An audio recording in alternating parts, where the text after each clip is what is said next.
बिस्मिल्लाहिर्रहमानिर्रहीम। अस्सलाम वालेकुम बच्चों, आप सब कैसे हैं? उम्मीद है आप सब अच्छे होंगे। आज मैं लाई हूँ आपकी उर्दू की कहानी किताब। इसका क्या नाम है? आए मेरे साथ दोहराएं। साफ रहें, साफ रहें। ये कौन है? ये बच्चा है। इसने क्या पहना है?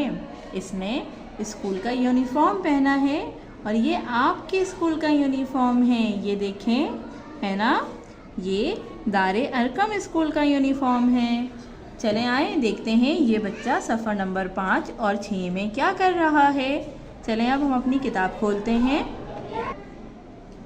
ये है सफ़र नंबर 5 और सफ़र नंबर 6। ये कौन सी जगह है? ये बाथरूम है। और ये क्या है? ये तौलिया है। तौलिया किस रंग का है? तौलिया लाल रंग का है। और ये बेसन भी लाल रंग की है। ये है लिक्विड साबुन। और ये बच्चा क्या कर रहा है?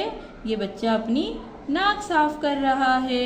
ये बच्चा अपनी क्या कर रहा है? नाक साफ कर रहा है। और ये पानी है। और ये क्या लिखा है? आए मेरे साथ पढ़ें।